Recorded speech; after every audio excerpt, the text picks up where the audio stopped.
going to mute. Thank you. Thanks, Glenn. Thanks, Amanda. And we are ready to roll.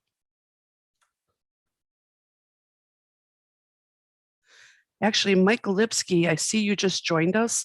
Can you say hello so we know your audio is working well? Yes, I can. Thank you, Mike.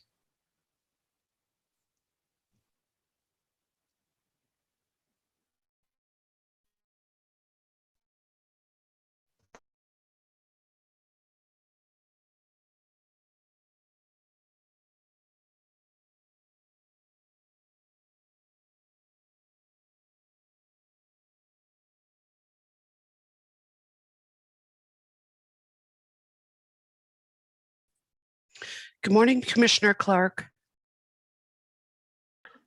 Good morning, Janelle. How are you today? I am wonderful. How are you? Good, good. Good.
Good morning, Brady.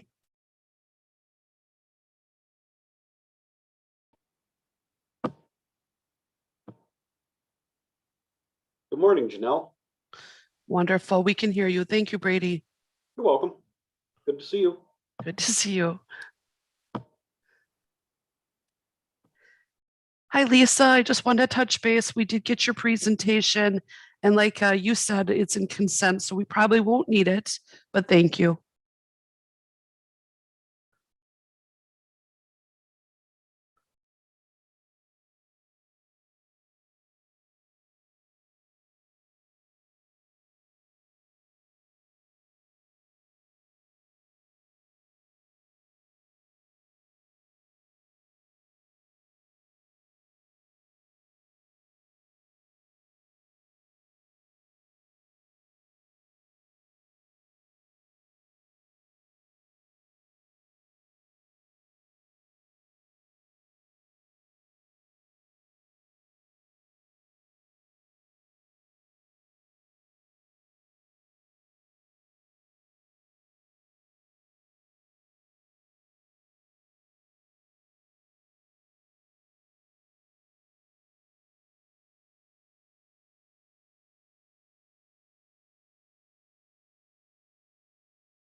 Good morning, Commissioner Swanson.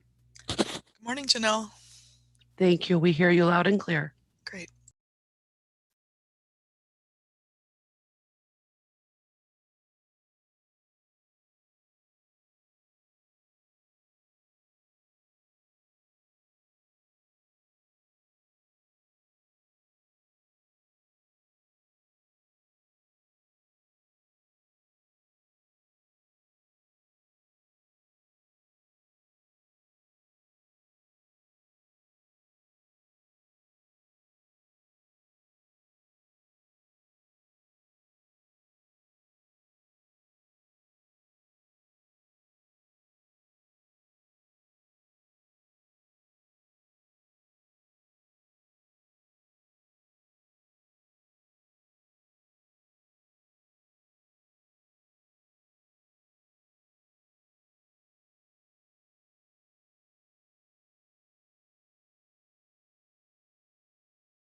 Good morning, Commissioner Wilson. Peace. How's life? Good, thank you. Good. Good morning, Commissioner Bookland. Good morning, Janelle. How are you? Very good, thank you. Good.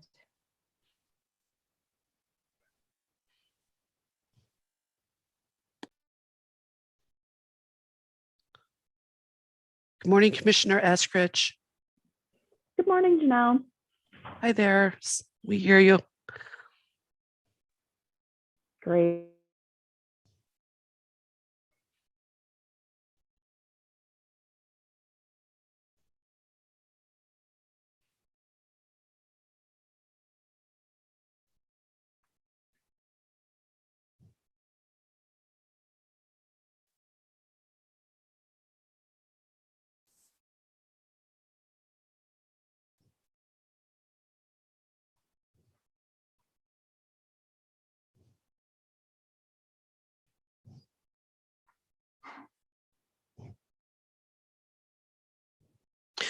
Good morning, Commissioner Hobble. Good morning, Janelle. Thank you, we hear you. And I see Commissioner Foster joined us. Good morning. Thank you.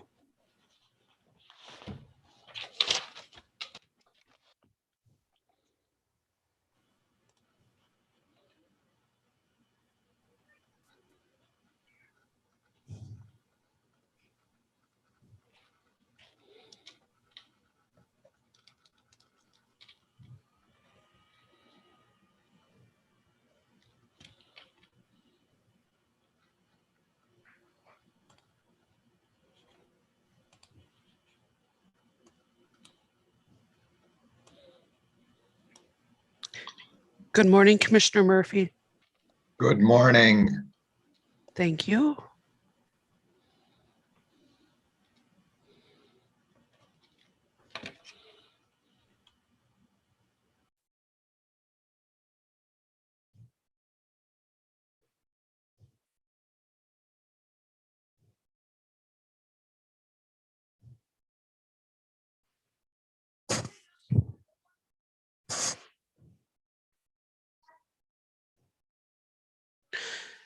Good morning, Vanessa. Good morning. Can you hear me Thank fine? Yes, we can, thank you.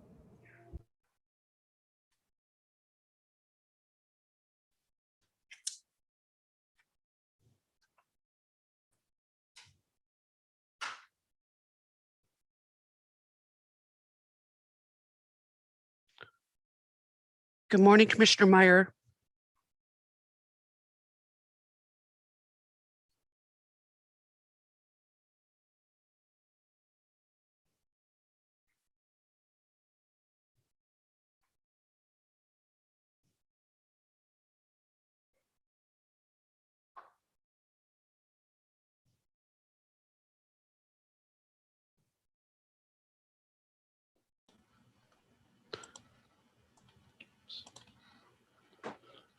Okay, it's 8 o'clock. I'll call the meeting to order.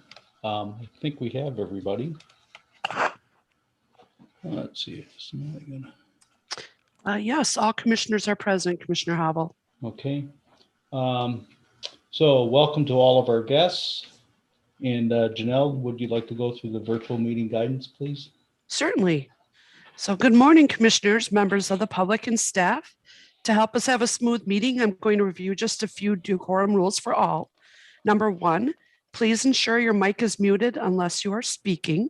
Number 2, please state your name before speaking. Number 3, in general, please have your cameras on if possible. If you are speaking, you may turn your cameras off if you experience any technological challenges. And this is also true for staff. We'd like you to have your cameras on if possible.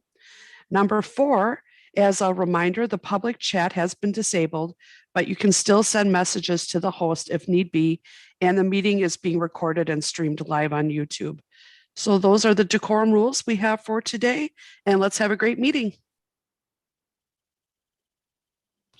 Thank you, Janelle. So any announcements, Michael? I don't have any announcements, President Hubble, but when we get to consent, there's 2 notes I'd like to make before the commission approves the consent calendar. Okay, thank you. And then that leads us to item 1E, which is the new employee introduction, Chris Lothy, facilities maintenance worker.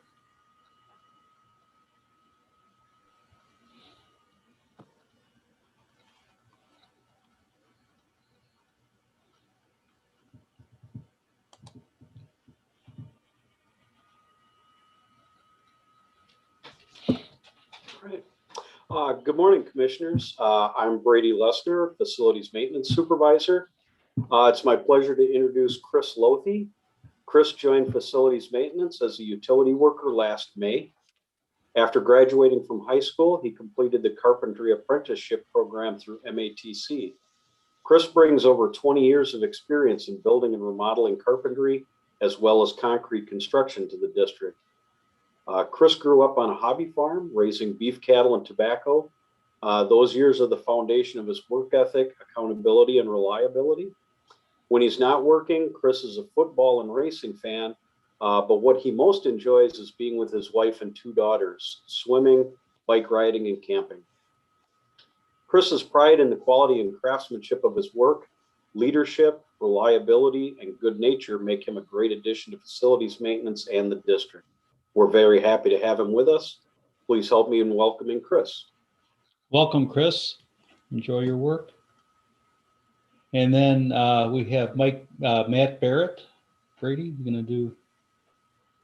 I'm also pleased to introduce Matthew Barrett. Matt joined facilities maintenance as a utility worker last June. He brings with him years of experience from the Village of Cambridge Public Works Department and the City of Janesville Parks Department, where he performs snow removal operations, many different aspects of landscape maintenance, operated and maintained various types of equipment, as well as working with water and sewer utilities. Matt assisted with water main breaks, hydrant repair, jetting and televising sewer lines, and general sewer maintenance. In his free time, Matt works on his farm raising goats, pumpkins, and tobacco. He collects and restores old tractors and farm equipment that he finds at farm auctions. He's an avid outdoorsman who also enjoys woodworking and metalworking. Matt's hard work, dedication, and friendly demeanor make him a fantastic addition to the facilities maintenance and to the district, and we're very fortunate to have him on our team. Please help me welcome Matt to the district. Well, welcome, Matt, and hope you have a good tenure with the district. Okay, that takes us to item 2, appearances by the public. Do we have anybody from the public that would like to say something? Ezra, did I see your hand up? Sorry, not on purpose. Okay. If I did, wasn't aware of it. Sorry. Yeah, well, I saw it went up and went down right away, but okay. I don't hear anybody. So Michael, you had a couple things you wanted to say before the consent calendar action? Yes, President Hubble and Commission. There's 2 items I just wanted to bring to your attention briefly under item 3C, the cash statement under miscellaneous receipts on page 37. You may have noticed that there was a rather large payment by Ostara of $155,000. And that was not because we had a huge production month. We have been struggling with Ostara on their payments, and they have been delinquent every year since 2014. The contract calls for them paying the invoices once a month. They pay once a year, and we've settled into a bit of a groove with that. Unfortunately, when the ownership of Ostara changed in this last July, Ostara requested to renegotiate the offtake agreement with the district. But our offtake agreement automatically renewed for another 5 years. So we declined that invitation since they wanted to reduce payments to the district for the material. They withhold payments to the district because they thought they would be negotiating with us over time. Thanks to our budget manager and accounting staff, they continued to request payments, and things came to a head with them owing the district almost $300,000. And we came to what I would call a satisfactory and peaceful resolution to this, and getting things corrected to get Ostara not only paying their bills, but paying it in accordance with the agreement. And that involved a 50% payment, which is in the cash statement now, and we will receive the second payment on March 31st. And then we've not just requested, but we're requiring, according to the contract, that they pay their monthly invoices net 30 days on time. And if they do not do that, we are going to assess penalties that go back to the over year of not paying, which would be in the amount of about $20,000. So our approach here is to get them back on track, which they are. And I think it's a reasonable option, and I wanted to bring that to your attention. Maybe I'll just stop there to see if the commission has any questions before I go on to the second one.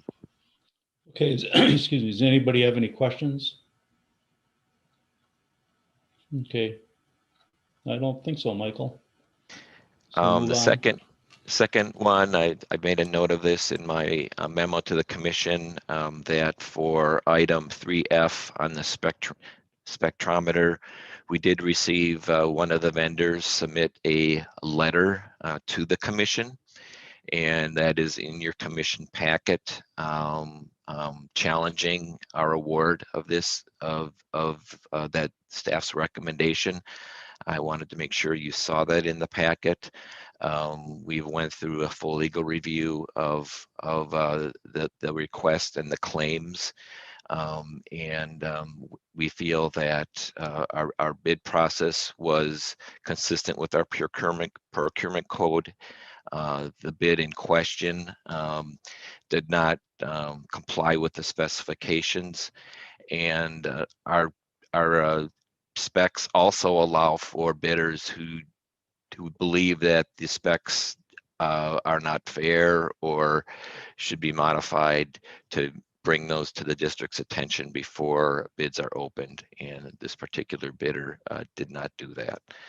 So we continue to request that you move forward on consent with this item unless there are questions and you'd like to remove it.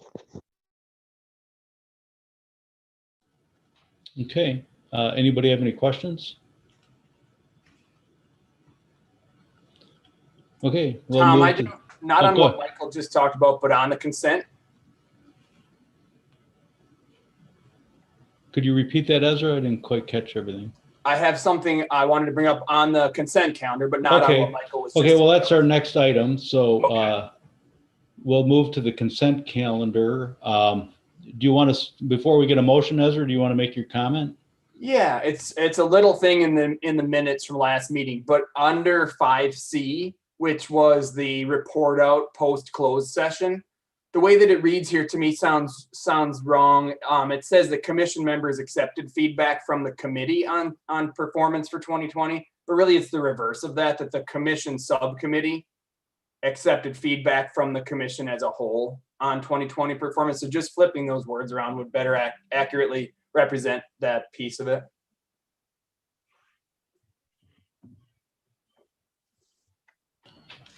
Okay, thank you, Ezra. So Hey, President Hubble, it's Yes. Tom Wilson. go ahead, Tom. I guess on it's just a comment or to Michael or maybe to Vanessa who's on the line. In the resolution that approves the bid, where we get that, that letter, which is hey, this is what the specs are, and you didn't bid on the specs. Sorry, that's definitely on them. do we want to reference anything in maybe one of the whereas clauses about, something like, whereas, I think it was done by bid, right? Whereas the bid referenced a specific instrument of something, just to add that in there as a note, that at least at the commission level, we've seen that there was this issue raised. Do we want to add something like that? Does that make any sense? Or are you comfortable with what you have in the resolution as it is? Commissioner Wilson, I'll take a first shot at that. And Vanessa, you can follow up. The letter came in after the packet was practically done. So we didn't have a chance to revise the resolution. But I think if we knew in advance that there was some challenge or some issues, that might be worth referencing in the resolution for sure. Yeah, I think it'd be an easy add. Vanessa, I saw you look like you're going to answer me. No, I agree with that. I think it could be as simple as stating that there were specifications included in the bid documents. I don't know that we need to even get into detail about what the specifications were, but just to say that the bid documents provided for certain specifications to be met. Yep, bid documents required certain specifications to be met, and the bids were accepted that met those specifications. I mean, it could be real simple. So anyway, that was a suggestion to kind of at least put something in the document that references this. I see. Okay. So something a little bigger picture than it more generally. Michael, really, this is Amanda, really quick. I just wanted you to know, and it may or may not be anything that you want to consider, but the gentleman from that company had been invited to this meeting, and he just emailed me that he was having trouble getting on. So presumably to speak to that, but I did just want to let you know that. Okay, thank you, Amanda. Well, should we move on to item 4 and then come back to the consent calendar? If that gentleman's having trouble getting on, I'm ready to move on. I don't see any reason that we would be doing anything else, but that's just me. I mean, I'd even be willing to make a motion, but if somebody wants to pull something off the consent calendar, then we should do that. Okay, so do we have a motion to approve the consent calendar? Okay, I would move to approve the consent calendar with the revision to the minutes that Ezra suggested, switching the commission, and that we, on the item with the bid, that we add a whereas clause that references that we accepted bids that met the specifications as would be approved by our MMSD council. That's my motion. Yep. So we have a motion by Commissioner Wilson to accept the consent calendar with the change to the minutes as suggested by Ezra, that the commission provided input to the subcommittee, and Tom's on the fact that the resolution approving the spectrometer or spectrophotometer or something include reference to the specifications that were issued and that the bids accepted met the specifications. Do we have any other comments? I'm happy to second that motion if we want to do that first before discussion. Cool. Okay, yep, I'm sorry. Motion by Commissioner Wilson, second by Commissioner Meyer. Any other comments? Grant, I see your hand up. Yeah, I mean, it sounds like somebody's wanting to comment on this and is having technical difficulties, so I think it would be bad form to not try and accommodate that. So I would ask to pull this one item off the consent agenda. Okay, so we have a motion to remove 3F from the consent agenda at this point and act on it later. Do we have a second to the motion? This is Commissioner Eskridge, I'll second. Okay, Commissioner Esther seconds that. So why don't we take a vote? All those in favor of removing 3F for the present time and then acting on it separately after that person can get on, say aye. Aye. Aye. Aye. Aye. Okay, and those opposed? Okay, so we'll, let's see, we'll take action on, Amanda, do you know if that person's on yet? It does not appear as Okay. such yet. Okay, so we'll move on items 3A to 3E. And that then include, do we need another motion or can we just act on items 3A to 3E? I believe what you saw was an amendment to the motion that was made by Yeah. Grant to pull the item off, so you can Yeah, we'll you just can act vote on, on the vote on Yeah. the motion as amended. yeah, we'll vote on the motion as amended. So that's removing item 3F. All those in favor say aye. Aye. Aye. Aye. And those opposed? Commissioner Clark, I abstain. Okay, Commissioner Clark abstains. Okay. So Oh, items and three. then Tom, I think we need one more motion, which would be Yep. to postpone action on 3F to later in the meeting if Okay. our interested individual appears.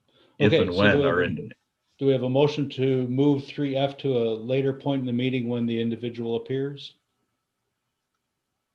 Mr. Foster, I move to place it on the table. Okay, Grant Foster moves. Do we have a second? Second. A Sarah. second by Commissioner Estrich. Okay, all those in favor say aye. Aye. Aye. And any opposed? Okay, so we'll move that to the table with the ability to pull it off if that person appears. President Hubble, I Yes. see the individual has just joined in the waiting room. Okay, so if you want to let him in and then we can ask him if he has anything he wants to say.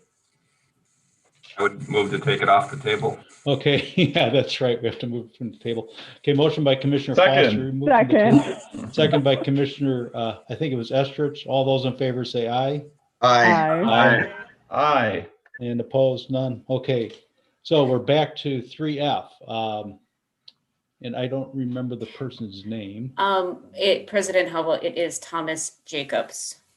Okay, Mr. Jacob, do you have any comments you wish? We're about to act on item 3F, which is the bids and approval of the purchase of the emission spectrophotometer. Yes, Thomas and commissioners, can you hear me? Yes. Good morning. Sorry for the troubles trying to get in, but was able to get in. So yes, I wanted to reinstate my bid based on the details that you have in front of you and request that upon the board. As you'll see within the letter, there's a detail that suggests the samples must be run in a particular instrument. And of course, there's an item that isn't mentioned within the bid. It is bullet item 6 that also suggests the instrument must be simultaneous. As a chemist, I won't go into the details of that, but that would mutually exclude PerkinElmer. We ran these samples back in November with discussion with laboratory who agreed to use the instrument that we used. The bid came out in February, 3 months later, and we would not be able to use what's called a simultaneous. We used a hybrid simultaneous instrument that would not meet the exact specifications of the board or of the bid, I should say, that is listed on the check boxes. The only difference between simultaneous and our hybrid simultaneous instrument, which PerkinElmer innovated, is the fact that it runs faster. It does not affect the results. We meet all the requirements of government agencies, EPA or otherwise, and that is not the highest point within the bid. So I view that as a technicality. We've won other bids of the same sort of approach. So by and large, as I've said in my letter to Thomas and the commissioners here, that we do meet the needs, and this is being looked at as a technicality, and we've provided the faster instrument for you, and we will rerun samples as necessary, but I guarantee 100% or refunding the entire MMSD that we will meet the need. If I said we bid the actual instrument that was in just a notation in the bid that just put a line item, that was not a checkbox, then we wouldn't be simultaneous. So regrettably, it'd be mutually exclusive, and that wouldn't be fair to us, fair to PerkinElmer. By and large, also, we're $9,076 less expensive than the next bidder, and you're getting a superior instrument. So I request that we be reinstated and or re-reviewed, and that we can win the bid on behalf of the people of Madison and behalf of MMSD.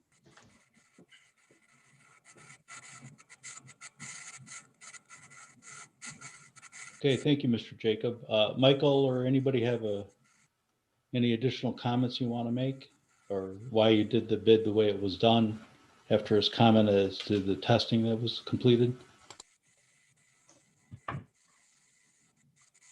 Well, I maybe this is a process issue, and you know, I don't know if this is the best place to be debating technical specifications. Our lab staff carefully identifies the needs, and those needs are outlined in the specification, and any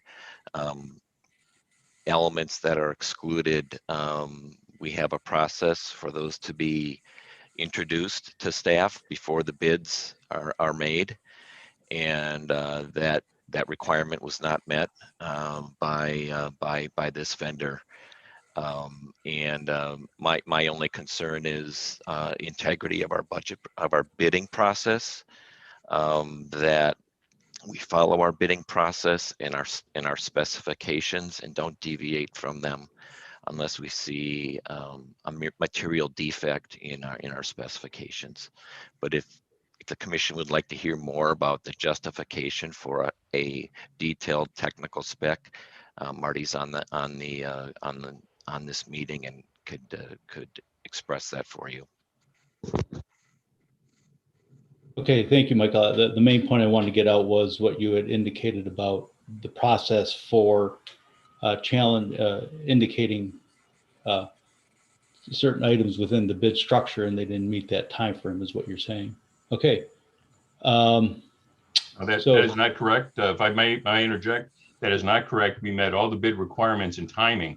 What is noted, if you look in the bid that is highlighted in the packet in yellow, that I'm also looking at, was that we used a different instrument that to run your samples in November. And there's a higher level down below that says there must be a simultaneous instrument. And that's mutually exclusive because it was a hybrid simultaneous. So we gave you the better, faster instrument because that was the higher requirement on the bid. So the bid was incorrectly provided. We would not have been able to bid. So I either requesting we be reinstated or you shovel this and rebid to the entire process, which I've seen. You should disclude this whole bid and restart the entire process. Otherwise, we clearly, one, we meet all the specifications of the elements, and I'm willing to debate that with any, I think the staff knows that. It would be foolish. It is not the integrity of the bid. It is the problem with the bid is that it is not integritous for us, as was agreed by the staff, because we agreed that this instrument was proper and it was changed later to a simultaneous. So there's no way we would be happy to rerun the samples, but that would allow us to be mutually excluded from the bid, which isn't fair. If that makes sense. Okay, well, thank you, Mr. Jacobs. What's the commission's pleasure? Do we want to act on this item? This is Commissioner Bookland. Go I ahead. do have a question just for my own understanding. So is this instrument an instrument that meets the needs of the district? And does it better meet the needs at a lower cost? I guess is my question. If the question's to me, I've been doing this over 30 years as an analytical chemist, and PerkinElmer is the leader in inorganic instrumentation. This instrument measures elements on the periodic table and metals that are required by the EPA. This instrument exceeds the limits. The other instrument does exceed the limit too. Both my instruments, the one we ran the samples on and this one, exceed. One is just faster. And we gave you the faster one to take the higher bid spec because it was mutually exclusive. And yes, we are less expensive by over $9,000. completely installed. And that's my concern, is that you would be paying more and the people in the city of Madison would be paying more for no reason.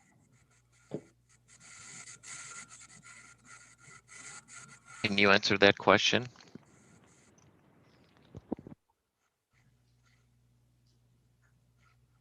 Michael, you cut out. Was that to me?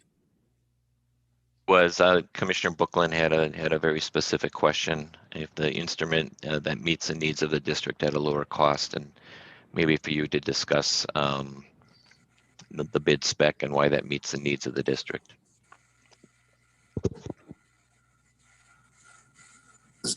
So the bid spec did talk about simultaneous acquisition. So any instrument that's going to be a simultaneous acquisition is going to meet our needs.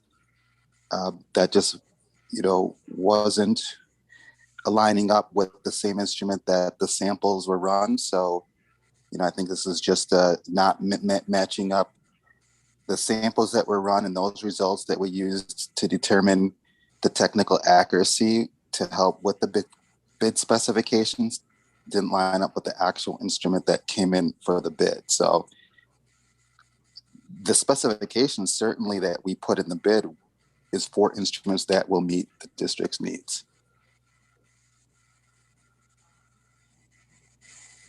Yes, and to add to that point, you asked for a simultaneous instrument and you also, in the detail of the bid, but you also put just as a line item in the wording that you must use the same instrument that you ran the samples on. Again, that's mutually exclusive. We provided you a simultaneous instrument.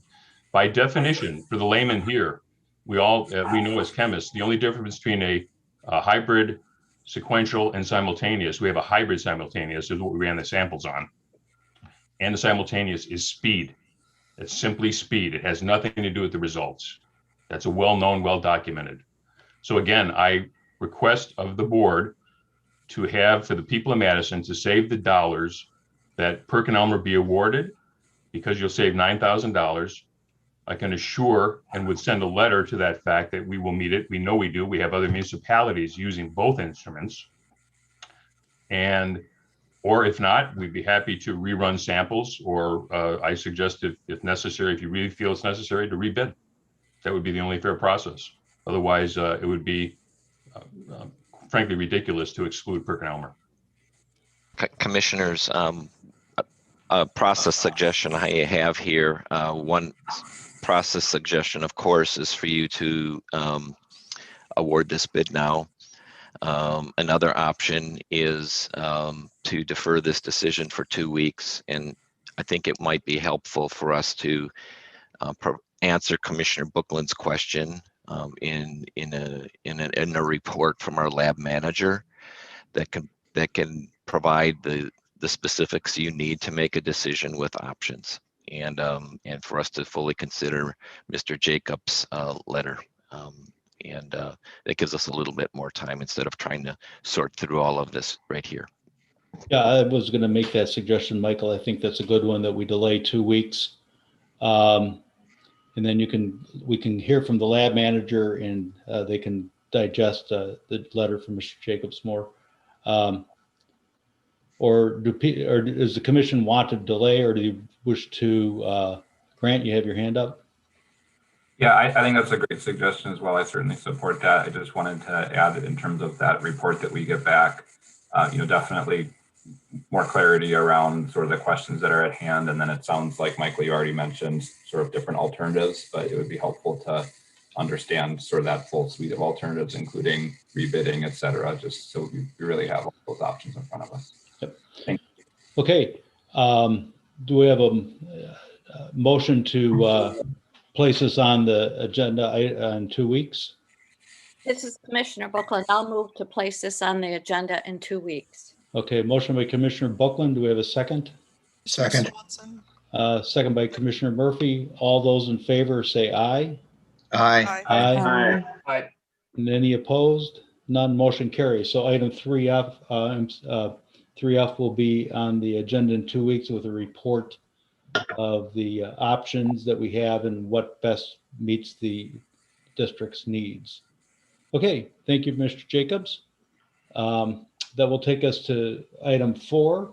4A, topics, review of bid and award of purchase for Metrogro Applicator.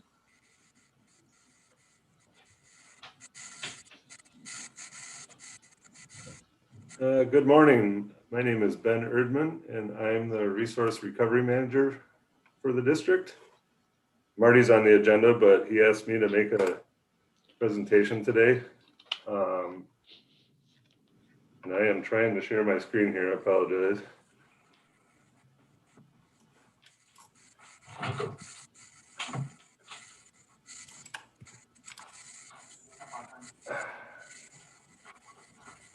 Is your brother on? Hang on a sec.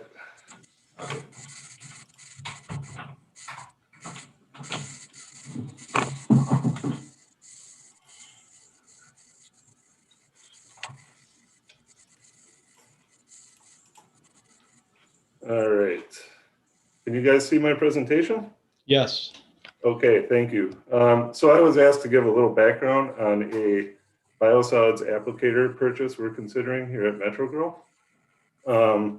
This is part of the capital improvement plan, and we are looking at replacing some older applicators. This is a list of our current fleet, and so applicators 210 through 213 are all an older style of applicator called a Terrogator. They're on the picture on the bottom there. And as you can see, they all have a lot of hours. So we're looking at replacing them over the next 4 years with a newer unit. A little background on that. Up until 2009, we could buy these Terrogators, and they were the preferred machinery for the district. 2009, AGCO ended manufacture of that Terrogator for liquid application. There are still dry hopper applicators with that framework, but those don't work for our needs. A new all-in-one option became available in the United States in 2019, and that is currently the only all-in-one option in the United States. So basically, since we have a sole source for this equipment, we got the approval to do a negotiated procurement as opposed to a bid process. So the equipment that is available to us is this Oxbow self-propelled all-in-one applicator. We do currently have one of these in our fleet. It's our newest machine, bought in 2019. This one has a little bit of backstory to it, which I'll get to in just a minute. But we got a quote of $647,999. And it has all the same specs as the machine we currently have. And the point to make here is that it has a 40% increase in efficiency over our older equipment. So that means we can haul nearly twice as much biosolids with it out to the field than we could otherwise. So as I said, there's kind of a backstory to this one. It's actually a machine that we demoed last fall, and I spoke about it at the Metrogro update I gave in December to the commission. And I'll give credit to our Metrogro operations supervisor, Ross Holfelder. He came up with the idea that we should look at purchasing this machine because it had low hours, and it has and it is all set up for what we're doing already. Our mechanics have gone through it and set up that tillage to meet our specifications, and we have it really dialed in, and it performed really well in the field last fall. So we approached Oxbow about that, and they provided us with that quote. They're including full new machine warranty and support, and also that toolbar that's on there, which is a $64,000 value basically being given to us as part of the package. And some of you might recall from my presentation in December, that tillage is a low disturbance tillage. So it fits well with reduced and no-till farming systems that are becoming more prevalent in our area. And it also allows us to meet some of the district's other goals with phosphorus savings and erosion prevention and things like that.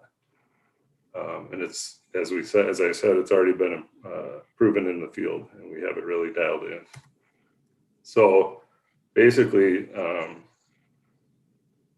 it's kind of a win-win for us because we're getting extra equipment for the same price, and I'll take any questions.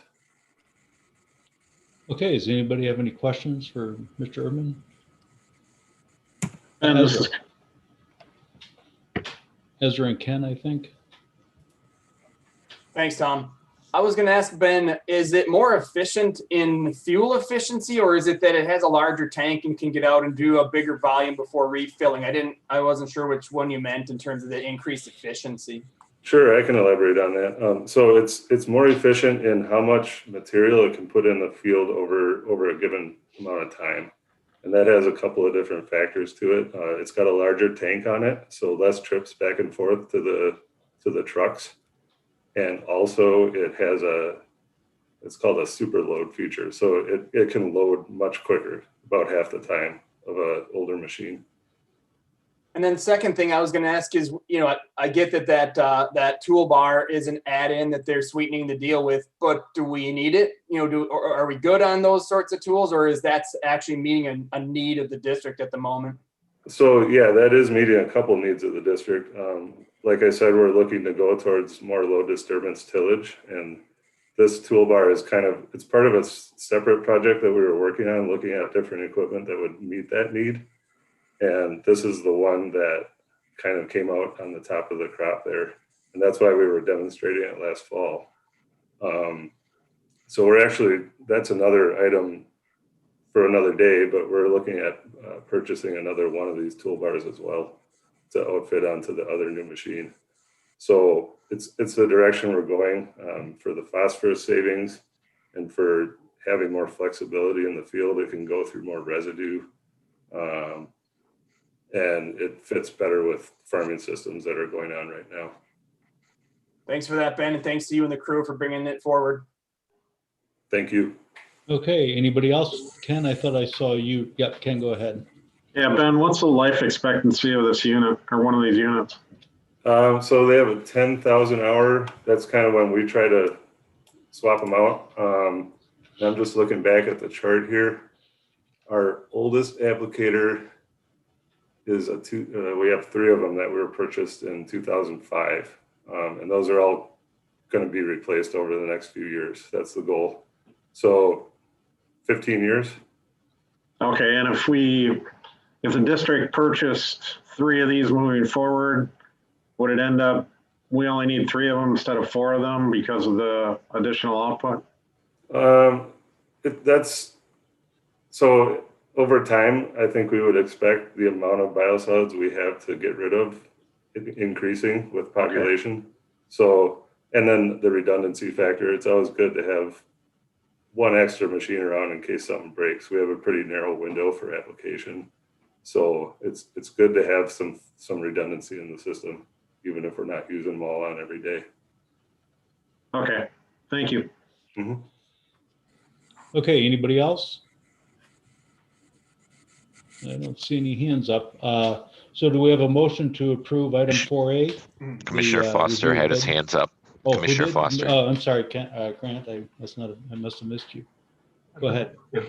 Yeah, I think Marty was still on. I noticed in the background, it spoke to this question that we're looking at alternatives, et cetera. We don't know the long-term future of this program.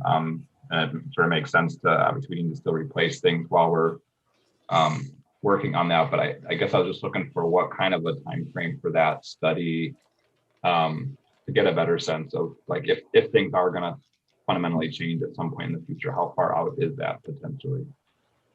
And sorry, Ben, maybe that's in your wheelhouse too. I didn't mean to. I can answer it unless Marty wanted to. So we're getting close to the end of our biosolid study that we've been working on. That's been more of information gathering and developing a list of alternatives. It's going to be a while yet before we get to the point where we're implementing anything. Next step is kind of narrowing down that list of alternatives and doing some trials to see what would work best in the future.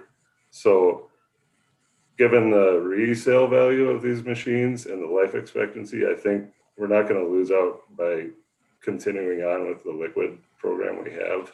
And we do have to keep supporting it. We can't run these old machines forever. So. Okay, great. Sounds like you're taking that into consideration. Appreciate it. Okay. Anybody else? Okay, do we have a motion to approve 4A, the purchase of the Metrogro applicator? I'll make that motion. Commissioner Meyer. Motion by Commissioner Meyer. Do we have a second? I'll second Commissioner Clark.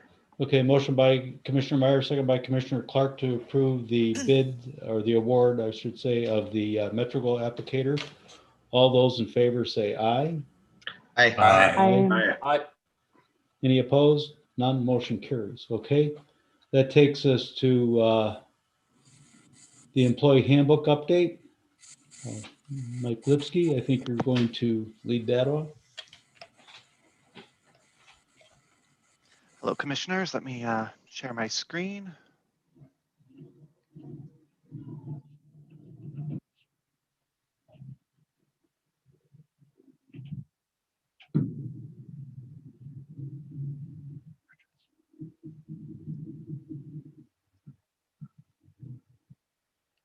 All right, are you seeing my screen?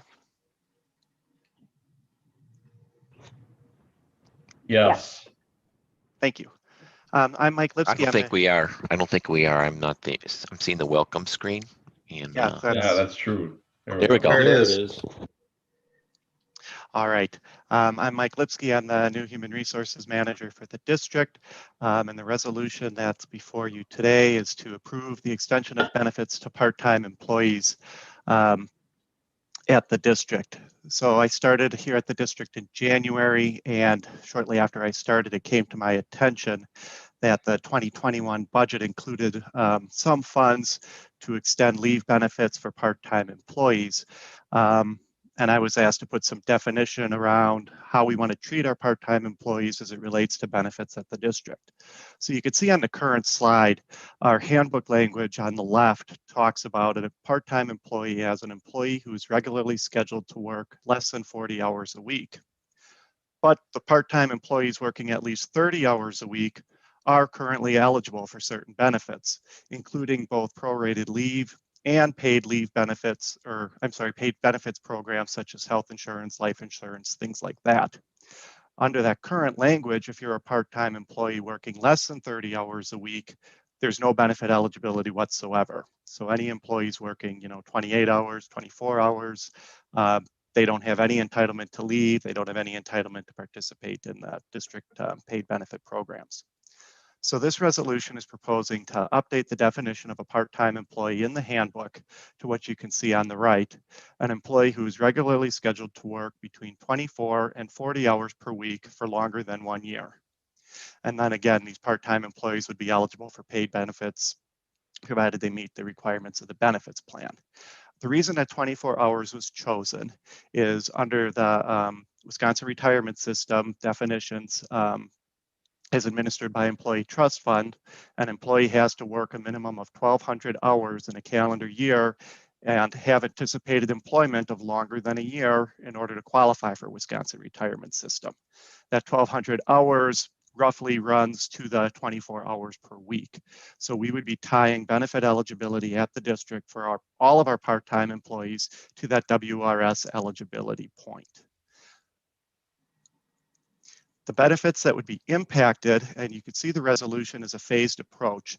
In the 2021 budget, money was only allocated to address paid leave benefits. So the leave benefits on the left side would include vacation, floating holidays, sick leave, and paid holidays. And all of these benefits would be prorated based on the number of hours the employee is working on a regular basis. So if an employee is working a 75% schedule, instead of 80 hours of vacation, they would be entitled to 75% of that, or 60 hours of vacation over the course of a calendar year. The proposal is to have those benefits implemented retroactive to January 1 of this year, when money was built into this year's budget. But then looking at the paid benefits plans, and again, I want to remind the commission that currently part-time employees working more than 30 hours already get to participate in these plans, that we would build our 2022 budget around part-time employees being eligible for these benefit plans if they're working more than 24 hours a week. And this would include health insurance, life insurance, dental insurance. WRS eligibility is built into that definition. When we talk about prorated health insurance premiums, don't get bogged down by the details on this slide. Basically, the concept with the health insurance premiums would be that as an employee FTE is decreased, that the employee share of that premium would be graduated based on that benefit proration. So again, an employee who's working 100%, 90%, they would pay the same premium. But as their benefit share goes below the 88% that the district already covers, that's where the employee share proration would increase. And so again, this is the monies that would be built into the 2022 budget, depending on the outcome of this resolution. The main impact by extending these benefits to part-time employees would also require the district to start looking at how we budget and record our FTE counts in the budget document. And so the intention would be that for these regular part-time employees who are working, over 24 hours a week and anticipated to be ongoing longer than 12 months, that they would start to be reflected in our FTE count in future budgets, because we would now be adding this monetary cost for the benefits. So pending adoption of the resolution, we would make updates to the handbook as appropriate. And then again, starting with the 2022 budget, we would be updating the way that we budget those part-time employees and reflect them in our budget document. So again, our request is to pass the resolution to update the handbook to extend benefits to all regular part-time employees. At this point, I'll take any questions. Okay, does anybody have any questions? This is Commissioner. Tom Wilson, and then I think Mary. Why don't we switch those as Mary's ready to jump in? Okay, Mary, go ahead. Just kind of a little bit related to this. I'm not sure anymore if this is how you want to, say we have something, or if you want the little fake hand, in the participant list, or should we just shout it out? I'm not, like I'm trying to all three of those.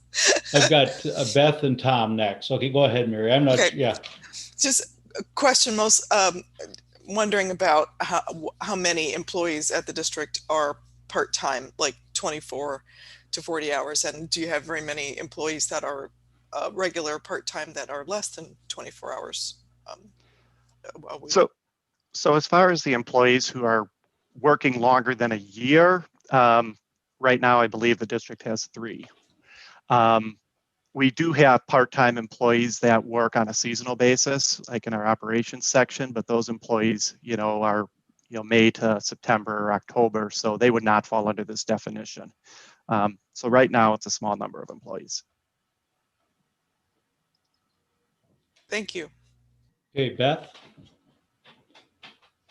Okay, thank you. Part of my question was already answered, so thank you. But the next part is a cost to the district. What do you think the cost might be to the district? It sounds like it'll be minimal, but just curious. So as far as the cost on the leave side, I think there was about $12,000 that was built into this year's budget, because the district does have some provisions for vacation payouts as if vacation is unused and carried over. But the cost for the paid benefit programs, we estimated upwards of $100,000, but that's assuming that we would have 5 part-time employees and all of them taking family plans on both health insurance and dental insurance. Now with the dental,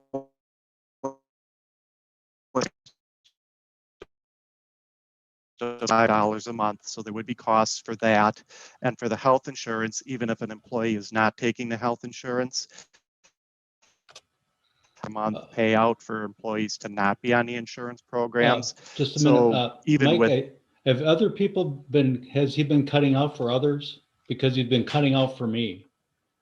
So could you kind of go back a couple minutes to what you were saying?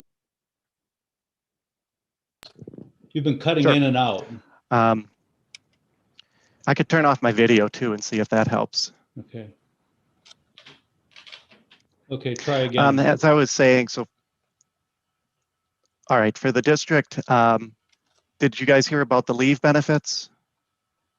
Or do you want me to start over with that part? Yes, we heard that. We heard the leave benefits was the other benefits that you were starting to cut out. Okay. So for the other benefits programs, I was saying with the dental insurance, the district currently picks up the cost of a single dental plan. So if assuming all of the employees were to take the dental plan, there would be cost. I think in the memo, we estimated approximately $100,000, but that was assuming 5 part-time employees all taking a family health plan and dental plan. For the health insurance, even if employees don't take the health insurance, the district does a $300 a month incentive for those who are not on the plan, because not taking insurance saves the district money. So even with that, there could be potentially like a $20,000 impact on the benefits if we just have 5 employees not taking health insurance, but taking the single dental plan. And so that's why we're saying for those paid benefits that we would look to build that money into the 2022 budget. But even on the top end, we're probably talking approximately $100,000.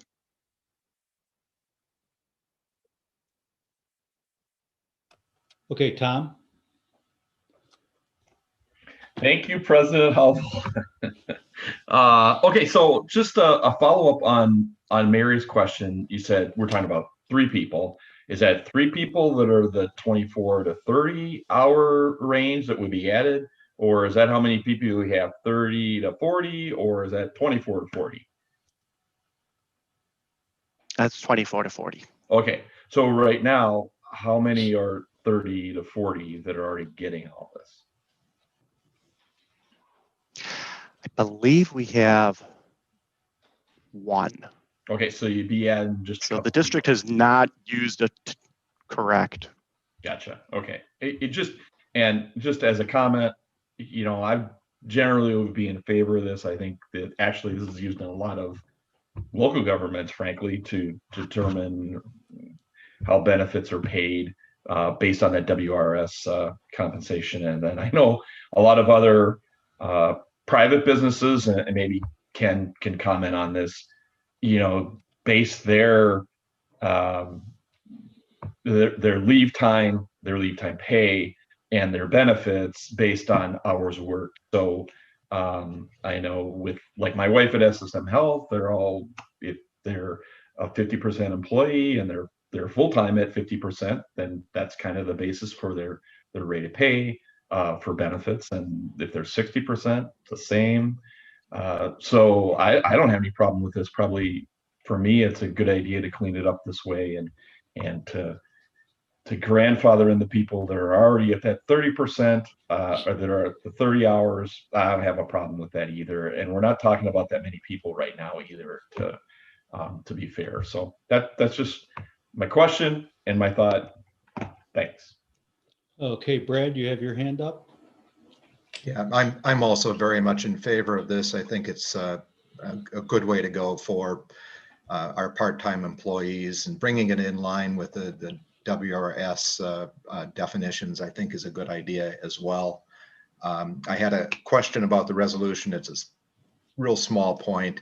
The first bullet point in the resolved clause says the definition of part-time employee is going to be changed to read, and then there's the definition is provided. And then in the third and fourth bullet points, it refers to regular part-time employees.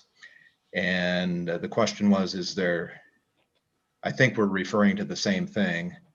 And I'm wondering why we don't use the term regular in the first bullet point.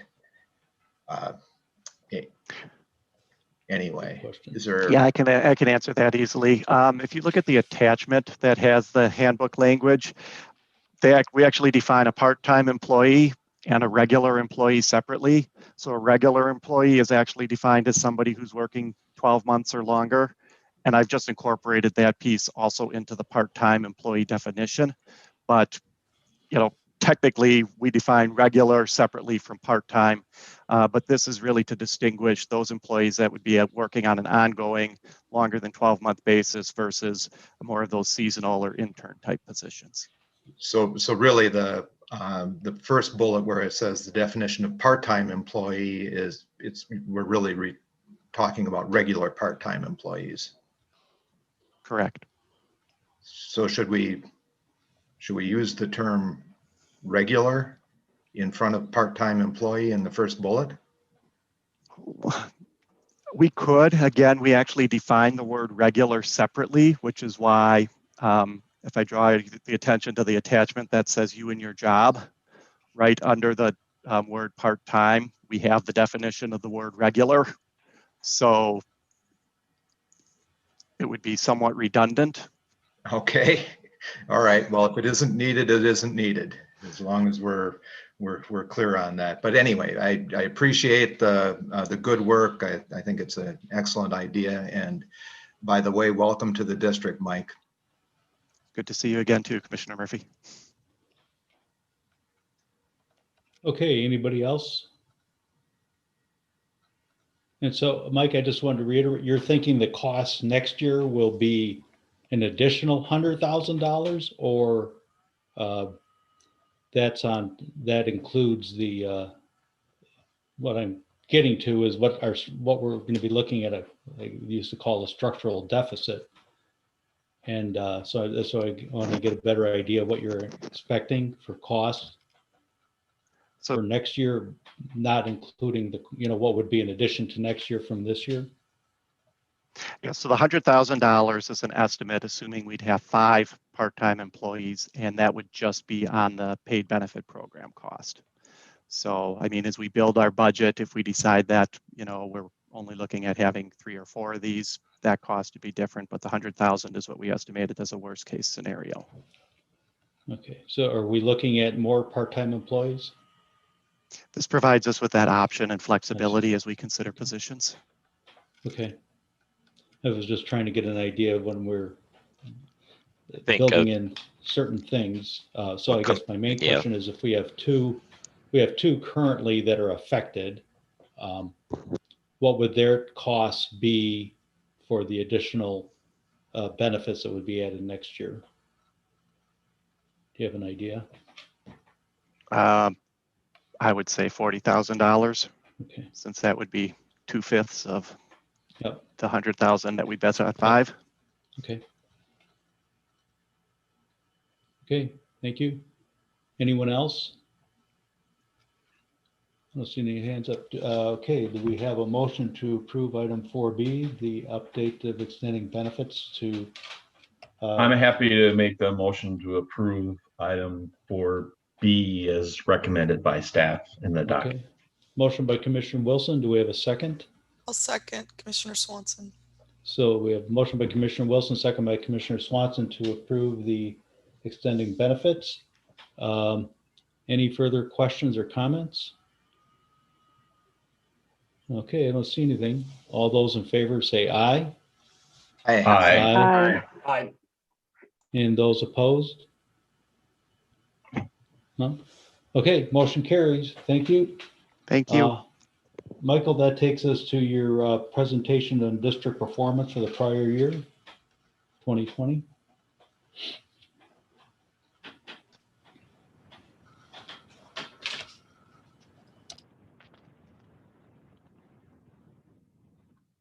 Okay, commissioners, I'm pleased to present the 2020 district performance report for the commission. This is the first year we're doing this. It was requested by the commission to do an overall report every year. I submit in the first quarter of the year, I submitted it in February of this year, a report on how the district is achieving the goals that have been established by the commission and the outcomes that are in the policy book. and also outlining projects that are going on. And so this report is the outward-facing part of my performance review, where I share with you and the community how we're doing as a district.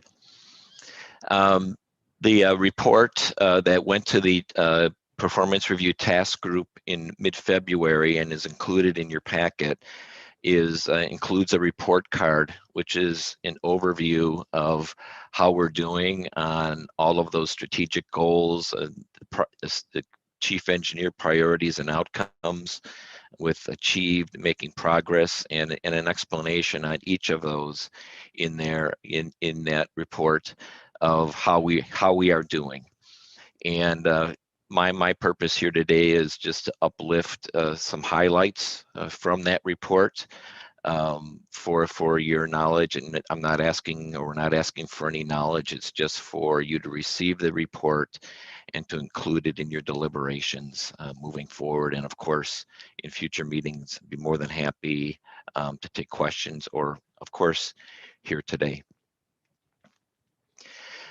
I'd like to also start with our strategic plan because it's a really important place for us to show how do our outcomes and goals, how do they knit with where the district is going. And our strategic plan identifies the essential projects that we have, and it identifies emerging issues and opportunities and begins to formulate ideas to address these emerging issues. And that's what's really unique about our strategic plan.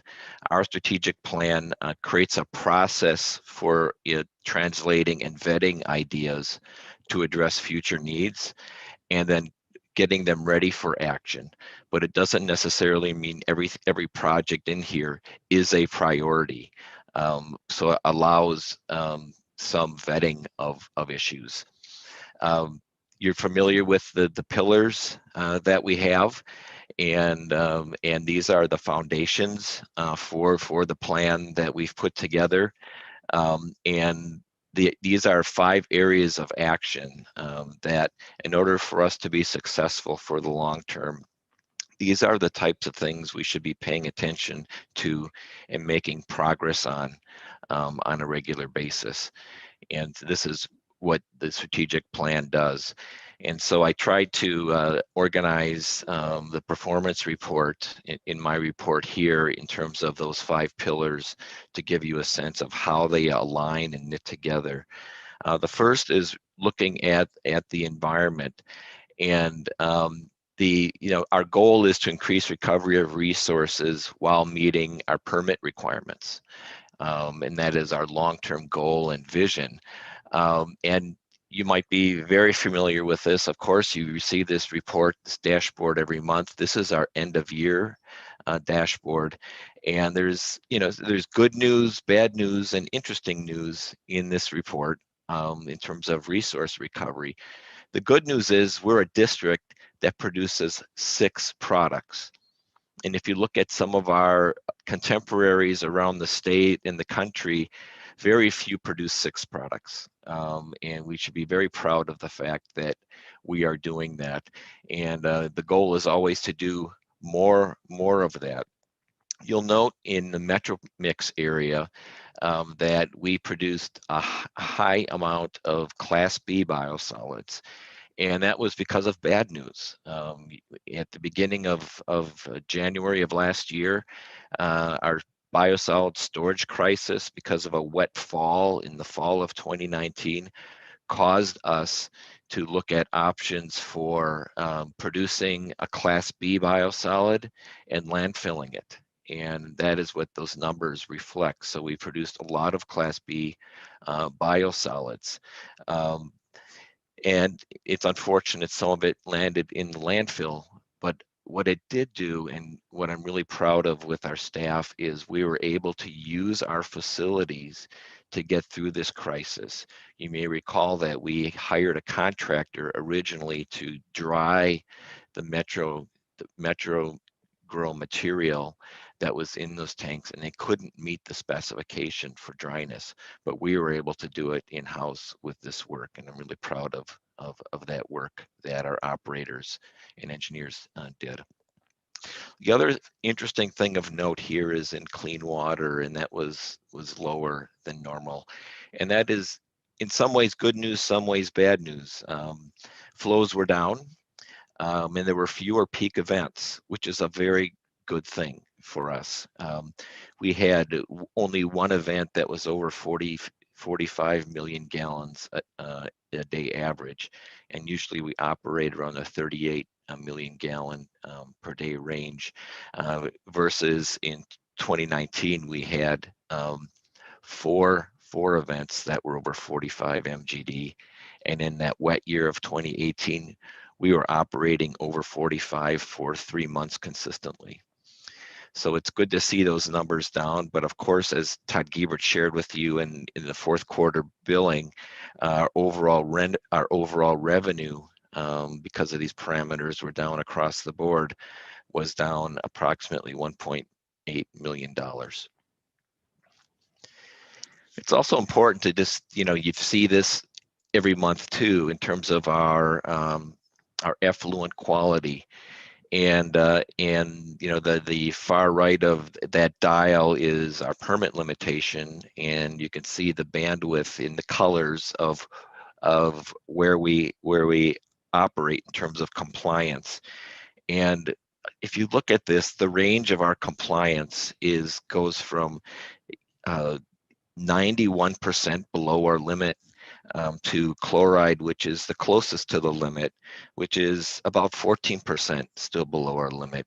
And we should be really proud of these numbers in terms of very high effluent quality for the year. We did have almost perfect regulatory compliance this year, except for one ammonia effluent violation in September, due to our construction activities at the plant, and I reported that to you previously.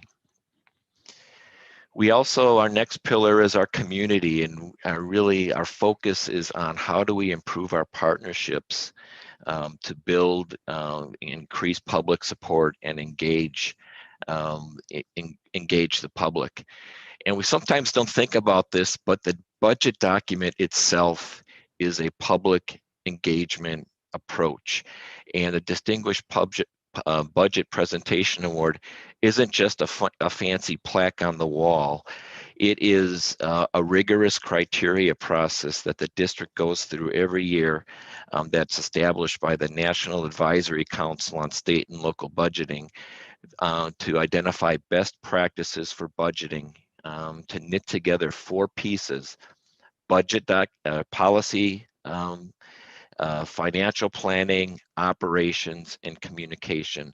And so the public should be able to pick up this document, and commissioners, and say, this is where the rate money is going towards.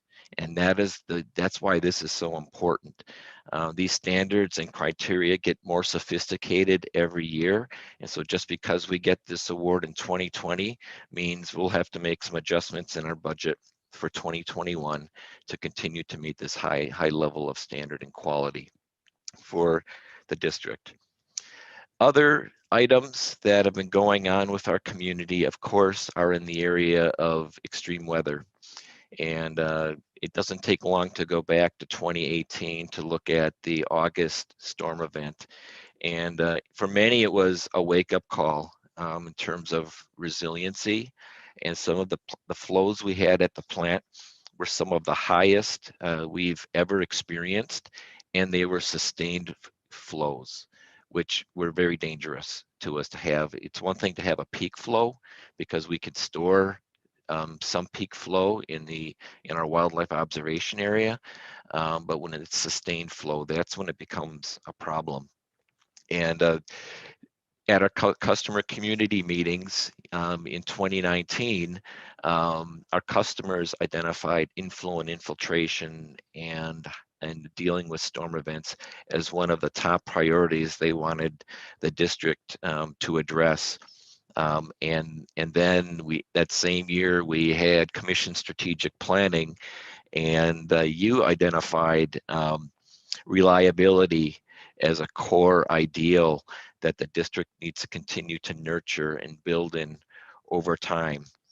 For 2020, we did a lot of really important work in the area of I&I, and it was a building year for us. And we invited 6 of our owner communities representatives to join the district on evaluating options and developing a framework for moving forward. And we are completed with that work, and we have scheduled a study session in April, on April 15th to be specific, to share the results of this task group with you and to get your policy guidance on how we move forward in investing in I&I programs here at the district.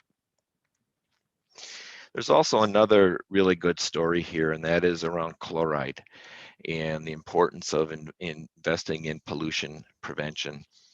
And as you know, our high concentrations are in the winter when we have a combination of salt use in water softeners and then getting spikes in January, February, and possibly March because of road salt and salting. And we have a variance limit of 430 milligrams per liter. And in 2017, we exceeded that variance. And since then, we've stayed just under that variance for a weekly average. And in 2020, it was significantly lower. And of course, some of these can vary a little bit by how extreme of a winter it was and how much salt we had. However, our efforts are trending in the right direction.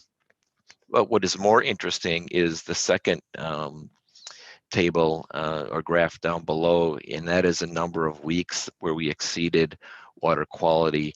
And that tells a really encouraging story of over time that our salt loads are going down. And this is, the result of work that with our chloride reduction efforts with water softeners.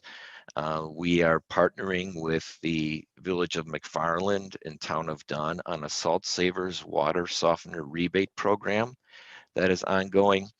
And then, of course, we're part of the Wisconsin Saltwise Partnership, which is a coalition of organizations across Wisconsin working together to reduce salt pollution, mostly on surface and road salting, but also with water softeners. And we hired the first staff person this year to lead this collaborative effort. Employees, it's critical. We can't get anything done without a resilient workforce, and we need a culture of positive engagement so collaboration will thrive. And one of the things we did this year was to work with the Employee Leadership Council and the executive team to look at our goal of what, right here it says a culture of positive engagement. And through our work together, we came up with a new goal of improving the employee experience for how employees experience the district and can be successful at the district. That was established this year. And then we received a report from the Employee Leadership Council, the executive team did in December, that outlined a series of recommendations for how to advance this. And that work is ongoing this year in 2021. Safety is the most important thing. And there's some good stories here in terms of our overall safety. And you have the incidents or the number of events that happen, and then this DART rate, which really the DART rate really describes a number of recordable incidents that actually had time loss in a year. So there's one thing if you lacerate a finger, but if you lacerate a finger and you're off for a day or more, that influences our workers' compensation, and time loss means that employee isn't working. And so our results have really progressed, with our DART rate being at 0 in 2019 and 2020, which indicates no time loss as a result of injuries. Although, as you see, we did have some small injuries in the year. Our workers' compensation claims also, as a result of this, have been coming down. In 2017, we spent about $300,000 in workers' compensation claims, and that went down significantly in 2018 to $20,000. And then in 2019, $351, and then this year, 2020, about $5,000. So we're making really good progress on our safety results and keeping our employees working safely and working productively. Inclusion and diversity, you've seen this metric. It was presented to you. It's one of your dashboard items for inclusion. This is the latest results of our intercultural development inventory. And this inventory is one of the leading assessments used, and it's used globally to measure competence for all of us here at the district to work with people that are different than ourselves. And it's a test we took as an organization in 2016, and it met the intercultural competence is the ability to shift perspectives and adapt our behaviors to those who are culturally different.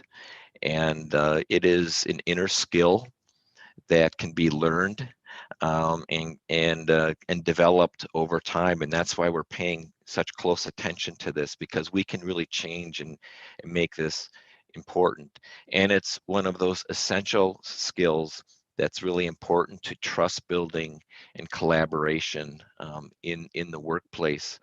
You can see that in 2016, we were in the polarization area, or just coming out of polarization, where as an organization, we are overly critical of people who are different than ourselves, and a lack of compassion for people who are different, who are in out groups from our in group. And the problem is them instead of us. And we move from that polarization to now moving into minimization, which is making progress, but it's being more colorblind, and where the golden rule matters: treat others the way you want to be treated, instead of the platinum rule, which is treating others the way they want to be treated. And the challenge with being in minimization is we miss nuances, and we are naive to that the hurt we can inflict on other people, and we just don't realize it. It's not doing something on purpose. And so we've made some progress, but there's more progress to make, and our goals in 2021 are really to focus on inner skill building and development to start to move those results more towards acceptance. So when we do this report again in about 3 years, we'll see even better progress. Effectiveness and is of course important to us, and adopting best business practices all the time to increase our efficiency and effectiveness. And one of a very effective thing that happened in 2020 was we had the reissuance of our WPDES permit. And there were two really important things in this permit for us. We received a chloride variance that includes source reduction as an improved method for compliance, which is huge for us. And also formally incorporated watershed adaptive management in our permit.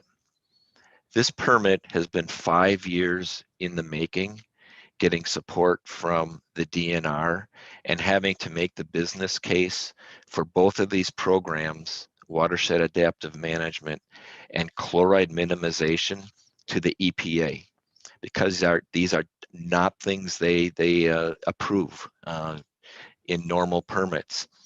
And this permit alone is going to save our ratepayers between $500 million and $1 billion in avoided infrastructure costs, which is a really significant thing that we sometimes overlook with the work we're doing. So just amazing work here, and it's great to have our permit and to be moving forward, even though we're focusing right now, as you know, on the disinfection window with the DNR. And I hope to be able to report to you in a couple of weeks that we've resolved those issues as well.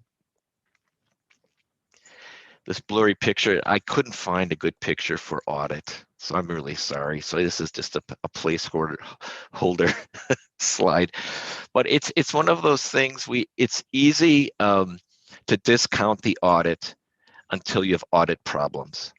And those of you who have worked in organizations or been part of organizations where there's problems with the audit know how difficult those can be. We're in the 10th year of having an unmodified opinion or a clean audit, which is something to be extremely proud of. And this is the highest level of assurance that the auditors can provide to us. And there are no material weaknesses or deficiencies. So in terms of how we're accounting for our expenditures and how we are reporting and taking care of our standards for accounting, we're doing an exceptional job in that area. There's also another scorecard. This is a self-assessment scorecard that we have, but it's also confirmed and audited by the DNR, and that is our CMAR, or our Compliance Maintenance Annual Report.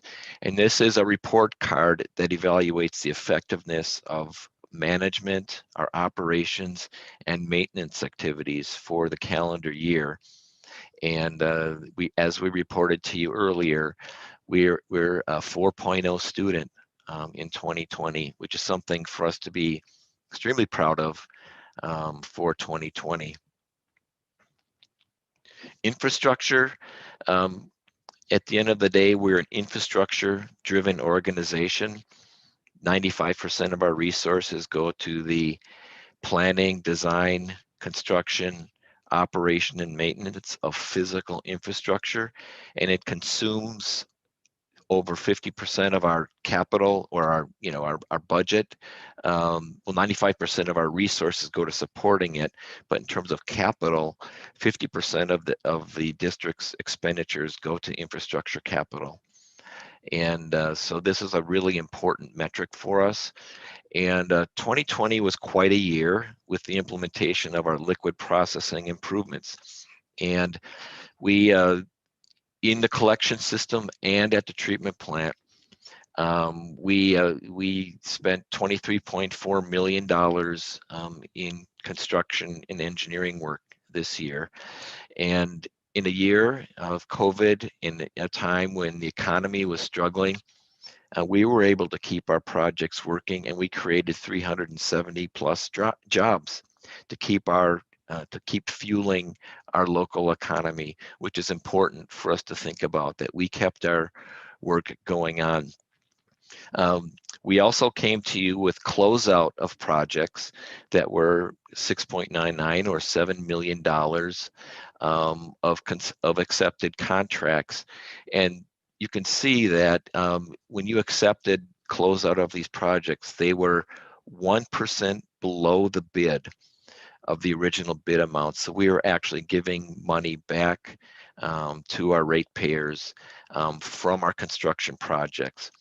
And this is reflective of the engineering staff developing good designs and having these projects vetted by our teams, including operations and maintenance, engineering, planning, all the folks involved in making a project successful. We have a success story here of bringing projects in, and this is something the commission can rely on as we move forward with the construction of projects.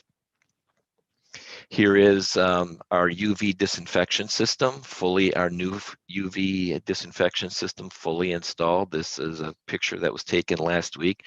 We actually have effluent in the channel, as you can see. And it will be fully operational by the time our disinfection season starts again. This is the mixed liquor channel that was extended up approximately 2 feet. You can see where the old concrete joins the new concrete. In those 2018 flooding events, that flow was near the top of that existing concrete. And this provides additional freeboard and safety so we don't have an overflow event during peak flow times.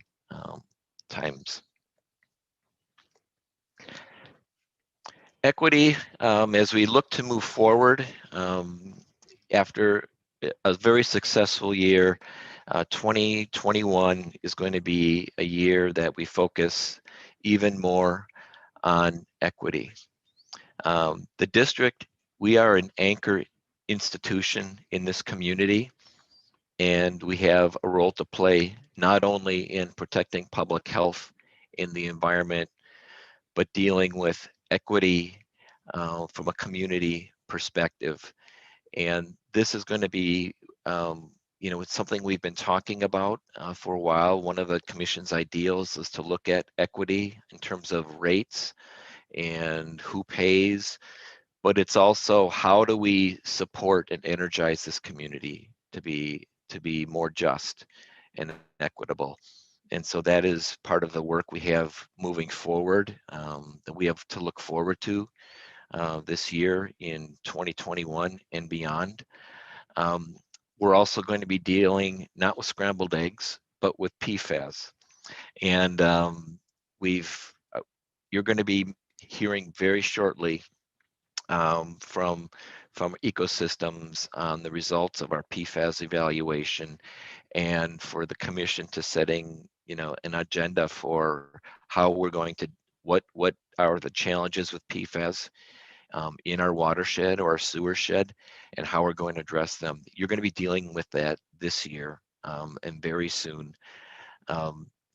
You're also going to be dealing with our energy study, which has broad implications for our carbon footprint. We are the 18th largest consumer of electrical power in the MG&E sewer area or MG&E service area, which means we are the 18th largest polluter. And some of the work in terms of our energy resiliency and needs, the commission will have some really important decisions to make about energy and how that impacts infrastructure because of our significant infrastructure expenditures and implications with all the choices that are going to be made. You heard some update presentations this last year, and those will be coming to some clarity through this year. And of course, our compliance at our smaller Badger Mill Creek outfall, which is about 5 million gallons a year, and a day, 5 MGD a day. And we're still doing research on that and developing compliance strategies, whether watershed adaptive management will work or trading or some treatment remains to be seen.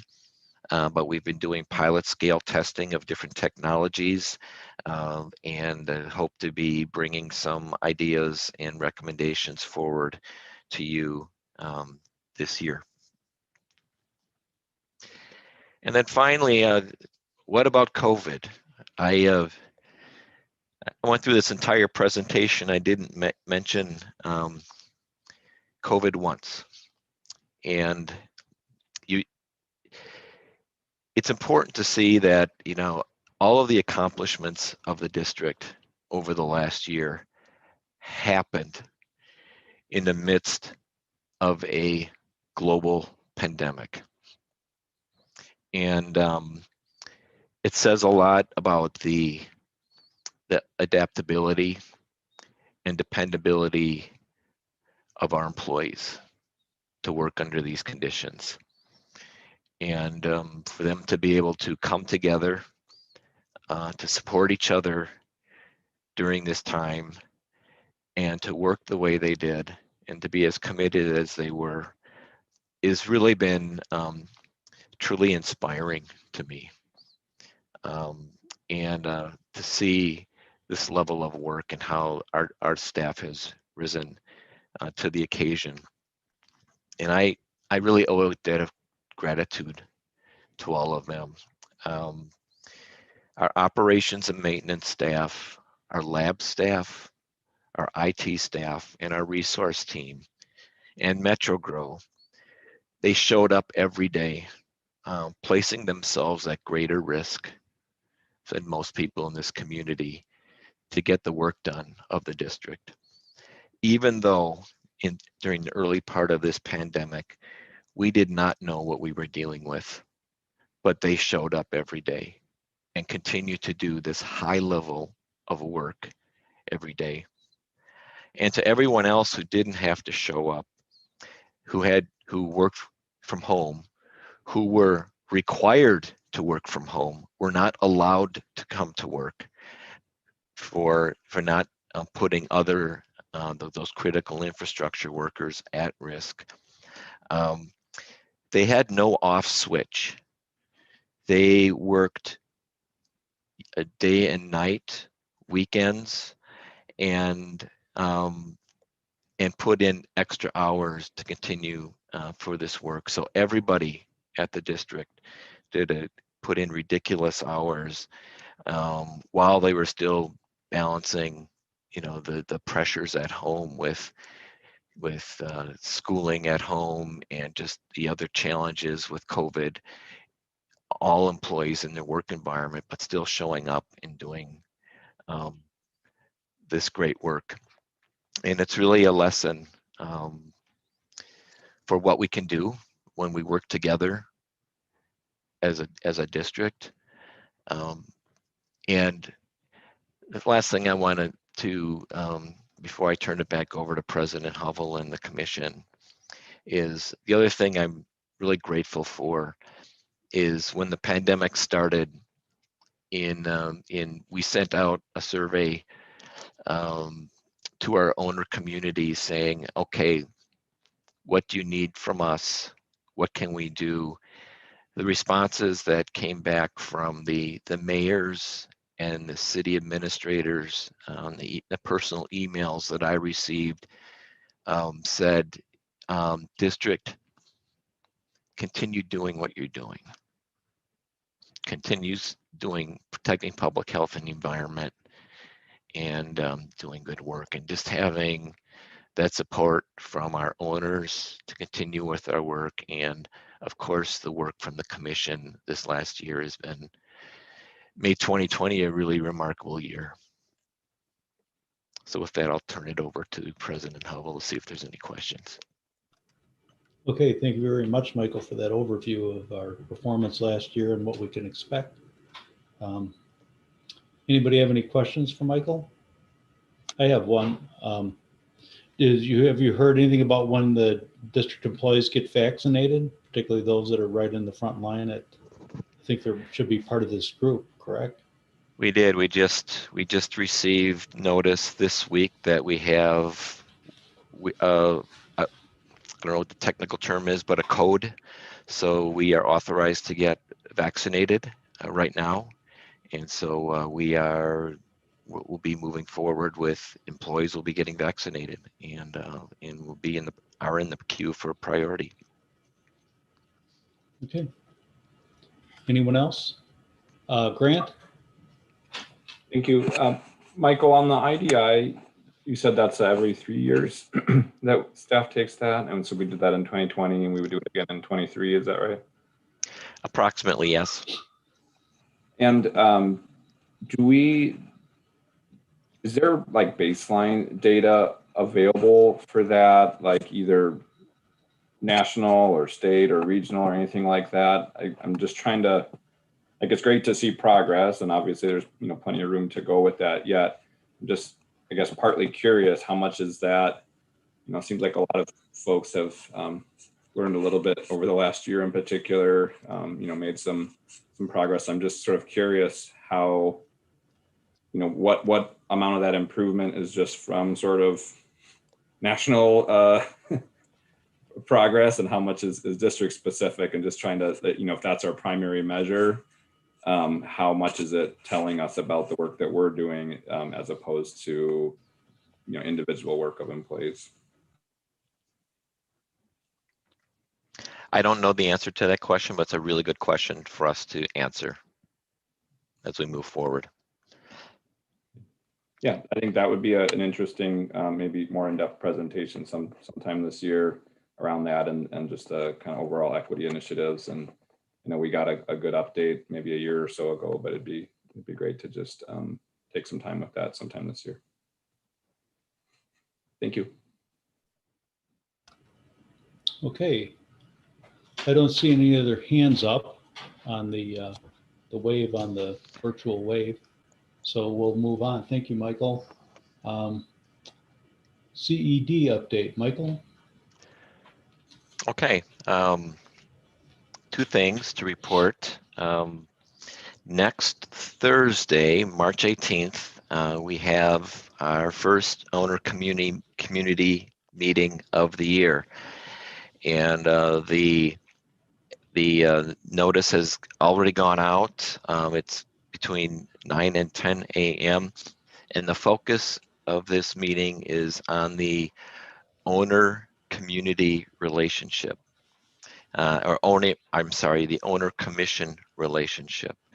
And we've set up an illustrious panel that includes Commissioner Hubble, Clark, and Wilson to serve on a panel. And I am going to fire questions at them, which they have not received from me yet, but you'll be getting those questions in advance of the meeting to get the dialogue going on this topic. We hand selected these three because of their they've been involved in our owner communities, serving as elected officials or appointed officials, and bring that breadth of experience as having their feet in two worlds as a commissioner and as a local regulator or government person. And so we're really excited to have this illustrious panel to join us. And we already have a good RSVP list who will be attending that virtual meeting to start the conversation about this commission owner relationship. So I invite all commissioners to attend. The only other thing before I turn it back over is next week on Wednesday, March 17th, we're having an employee appreciation lunch, and it's the year anniversary that we went on lockdown, that we've been working under constrained conditions as an organization, and our employees have been working healthy and staying healthy. And actually the use of COVID time has been less than 25%. People have been showing up and doing really good work, as my report just demonstrates. And so we're giving out box lunches to those employees who wish to have them, and just to thank them and appreciate them for an incredible year. So that concludes my report. Okay, thank you, Michael. Tom, you had a question?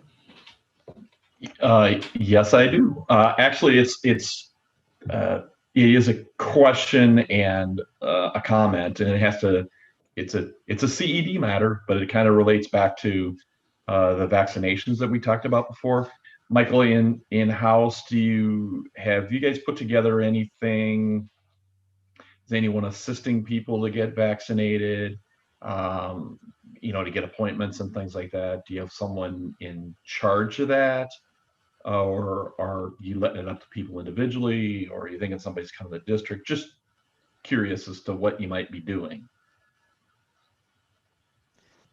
Our plan is for employees to seek that vaccination on their own.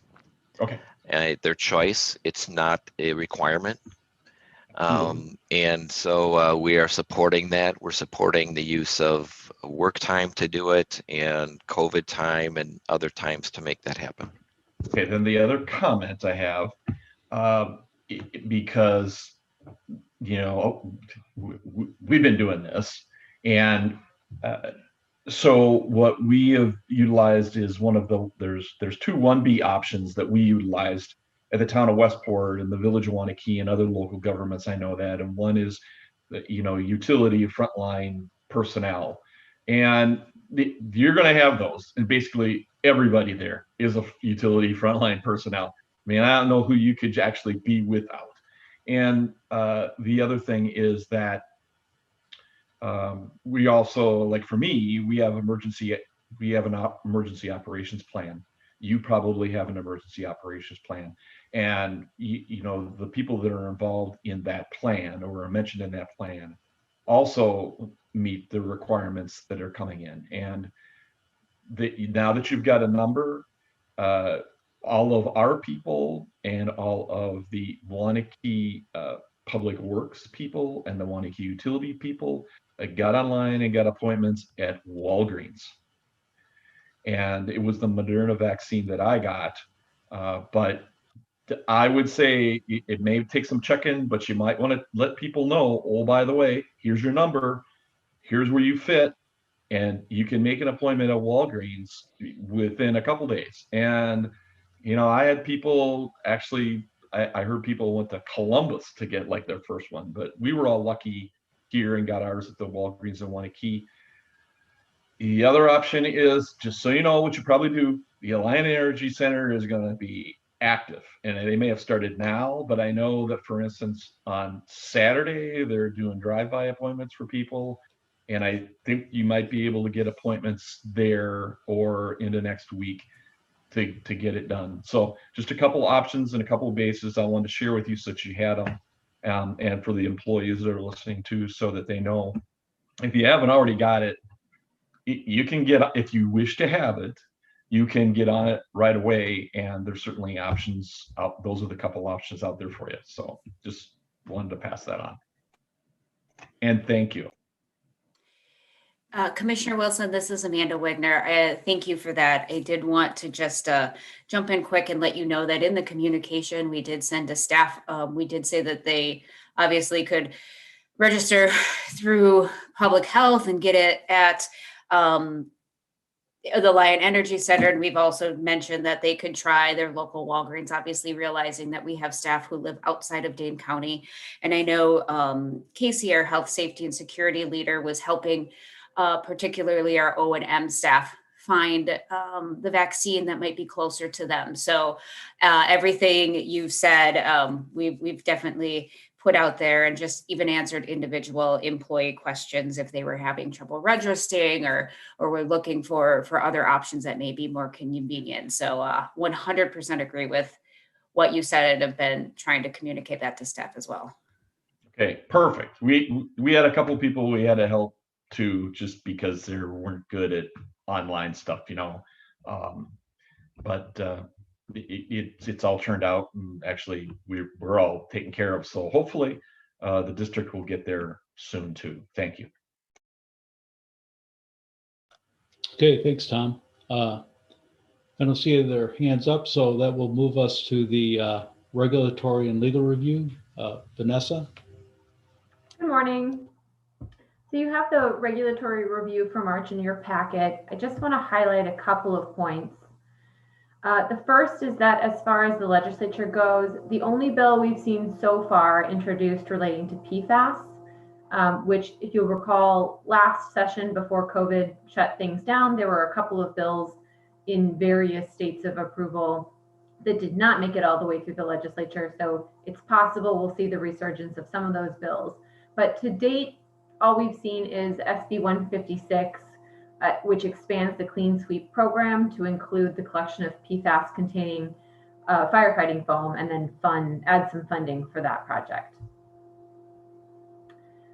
On rules that are currently in the scoping stage, looking again at PFAS, DNR is continuing to move forward with their rulemaking for groundwater, surface water, and drinking water standards for PFAS, some different PFAS compounds.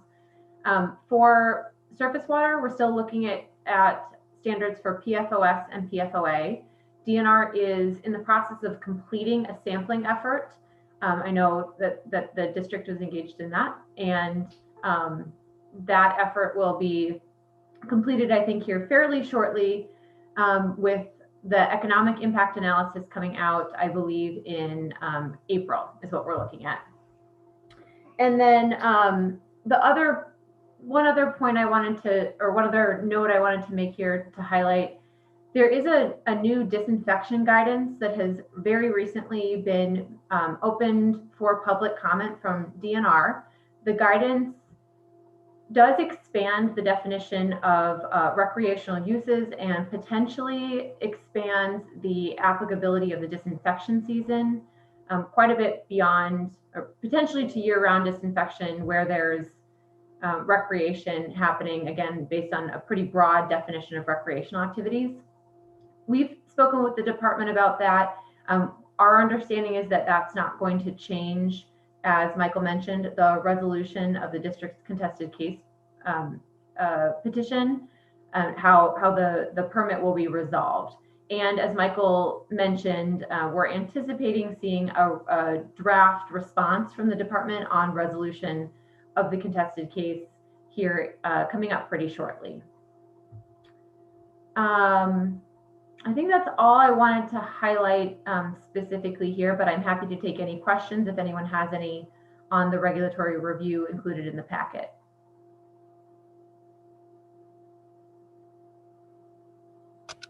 Anybody have any questions? I don't see any. Thank you, Vanessa. Thank you. Okay, I'm gonna get back to.